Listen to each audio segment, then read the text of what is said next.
여러분 안녕하세요. 대한민국 기업열전 지난 영상에서부터 이 건국전쟁 시대, 즉 이승만 시대의 기업가들 이야기를 풀어오고 있었는데요. 오늘은 일본인들이 남기고 간 기업들, 즉 귀속 기업들과 그리고 미국 원조 때문에 생겨난 기업들, 이 300기업, 300산업 이야기를 들려드리려고 합니다.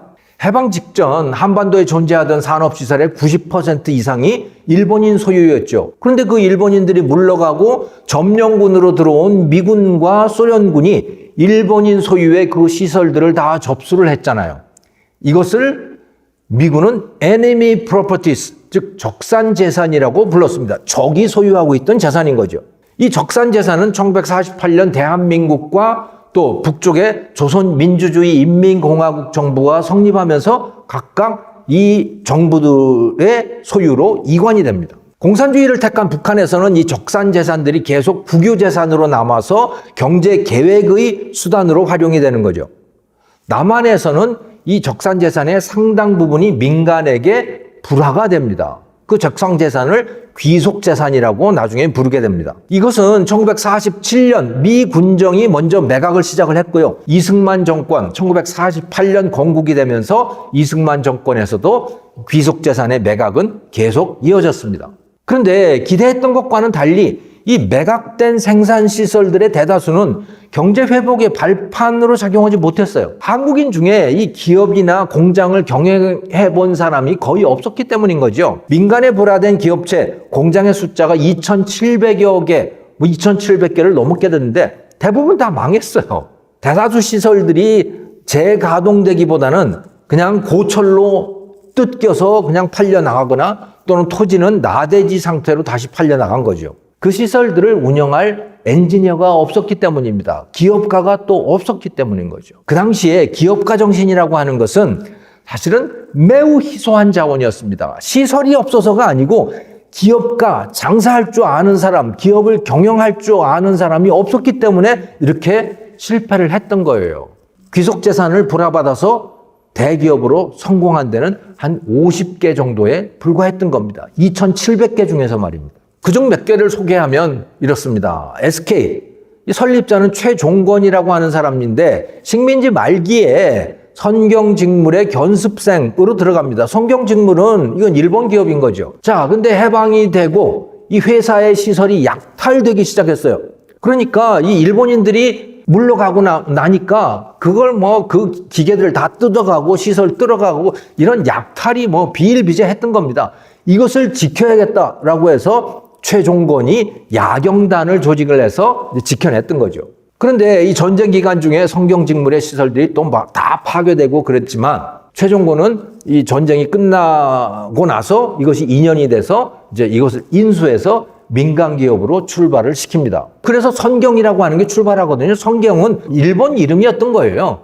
그런데 나중에 그 동생인 최종현이 경영권을 인수를 하게 되는 거죠. 왜? 형이 사망을 하게 되니까. 그 기업의 이름을 선경, SUNKYUNG라고 하는 이 첫자를 따서 SK그룹으로 이름을 바꾸게 되는 겁니다. 그리고 직물산업으로 출발한 이 SK가 1980년대에 석유화학을 인수를 하게 되죠. SK에너지가 되는 거고요. 1990년대에는 이동통신을 또 인수를 하게 되죠. SK텔레콤 이렇게 되는 겁니다. 그리고 2010년에는 그의 아들, 최종현의 아들인 최태원이 반도체 기업인 하이닉스를 인수해서 SK하이닉스를 추구하게 되는 거죠. 그러면서 유수의 글로벌 기업으로 발전을 해왔던 겁니다.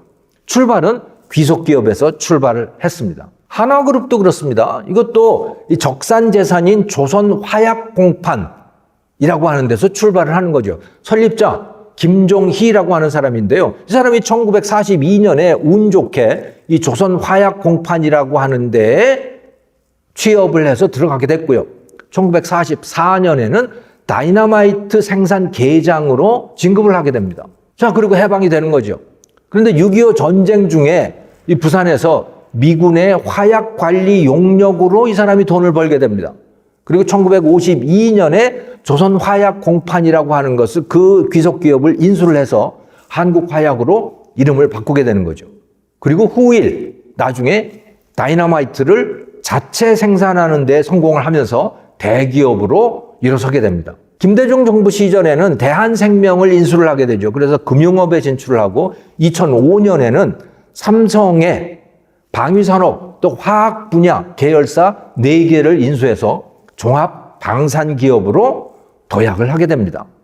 현재 한화기업, 출발은 적산기업이었습니다. 두산기업도 그런데요. 그 출발인 박승직 상점, 이게 포목점이었어요. 그런데 영등포의 기린맥주, 일본 기린맥주 말입니다. 그 일본 기린맥주의 공장이 영등포에 있었거든요.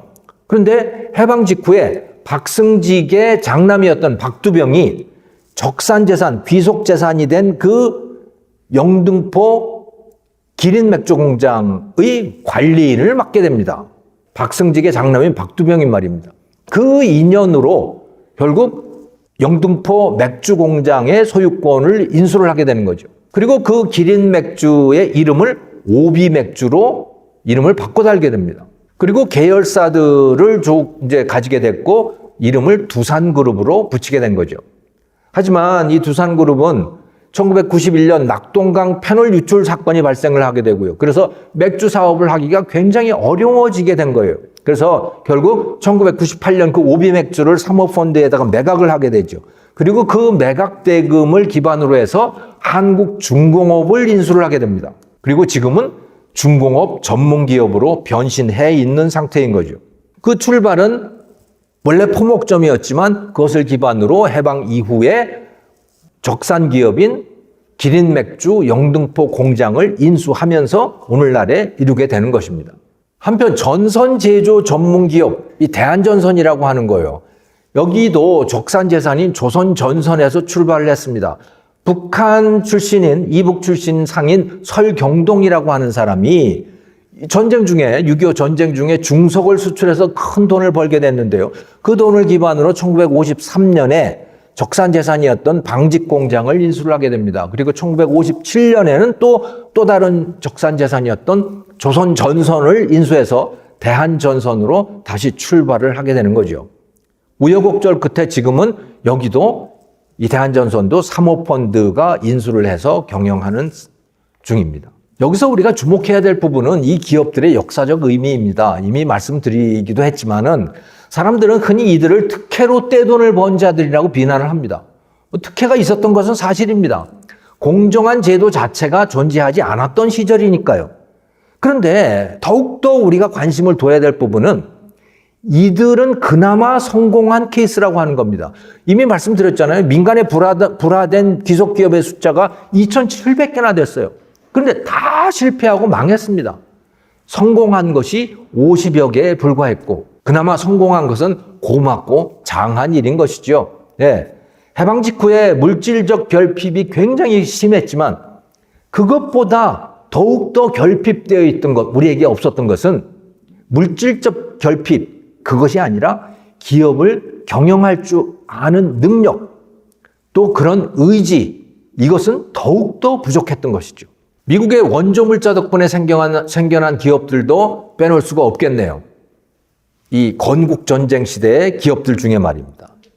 이제 우리에게 라면은 아주 저렴한 음식이 되어 있죠. 그런데 여러분, 국수가 원래 매우 귀한 음식이었다는 사실 아십니까? 왜냐하면 밀이 아주 귀한 곡식이었기 때문에 그렇습니다.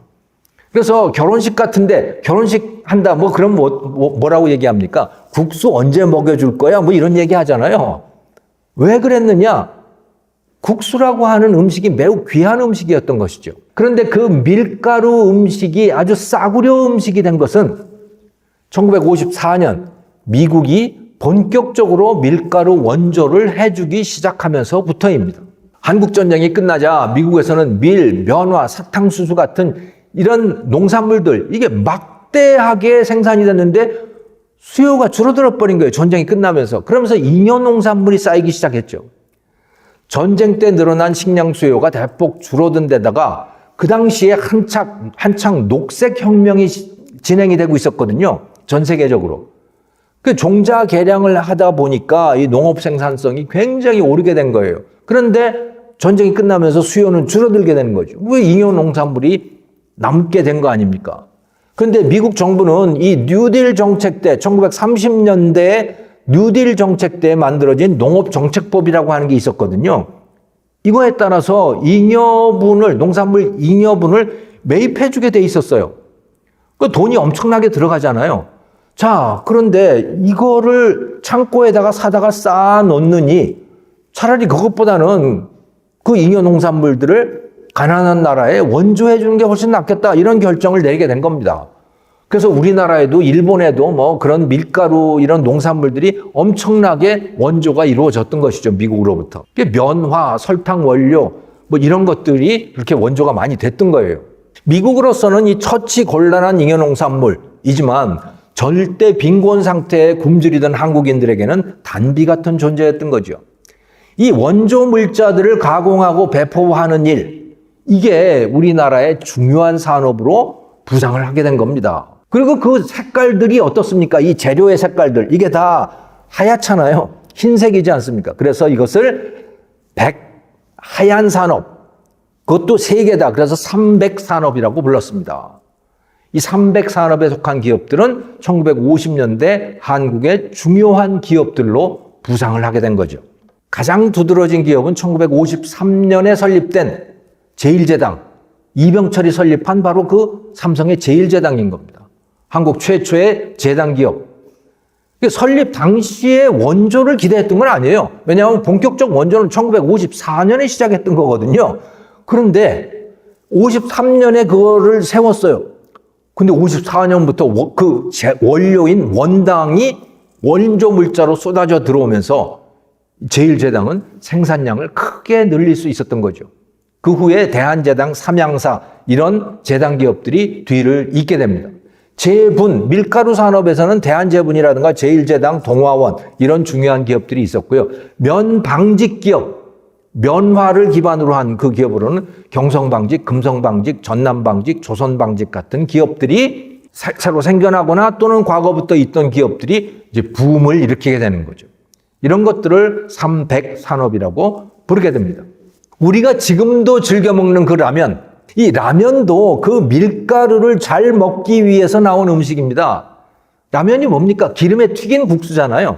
이 라면은 일본의 묘조식품이라고 하는 것이 1958년에 최초로 개발을 하는데 성공한데요. 한국 사람 전중윤이라고 하는 사람이, 이 사람이 이제 일본과 이제 금융을 하는 사람이었는데, 은행원이었는데, 일본에서 비즈니스를 하다가 보니까 이게 눈에 들어온 거예요. 그래서 그 라면 기술을 배워와서 1963년에 한국에서 만드는데 성공을 하게 되는 거죠. 삼양라면입니다. 값이 싸면서도 맛있는 우리 라면. 이것은 미국의 원조 물자 때문에 탄생한 셈인 것이죠. 300기업들은 1950년대 한국 최고의 기업들이었지만 대부분 이 시대가 바뀌면서 변화에 적응하지 못하고 사라졌거나 또 남아있다고 하더라도 뭐 대기업이 아니라 중견기업의 뭐 그저 그런 수준의 기업으로 내려앉게 됐습니다. 지금의 관점에서 본다면 이승만 시대의 기업들은 대부분 내수 판매만을 했어요.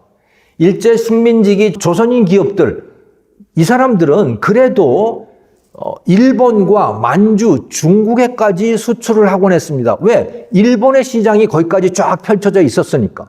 그런데 해방이 되자 오히려 이 한국인 기업들은 한반도의 남쪽으로 완전히 고립이 되어버린 거죠. 대한민국은 그저 섬이 되어버리고 만 겁니다. 하지만 4.19 민중봉기와 더불어서 그 시대는 끝이 나고 있었습니다. 새로운 지도자 박정희는 이 기업들에게, 한국인 기업들에게, 내수로 갇혀있던 기업들에게 물건을 외국에 내다 팔라라고 밀어붙이기 시작했습니다. 바로 수출 기업의 등장인 것이죠. 그 압력을 소화하지 못한 기업들은 자연스럽게 위축되어 갔고요. 해외시장 개척이라고 하는 이 어려운 과제를 이루어낸 기업들은 다음 단계로 도약할 수 있었습니다. 제일제당의 삼성그룹, 또 금성방직의 쌍용그룹, 삼양사 이런 기업들만 300산업 중에서 그 관문을 넘어가게 됐던 거죠. 자, 다음 영상은 박정희 시대 수출 기업들의 탄생입니다. 시청해 주셔서 감사합니다.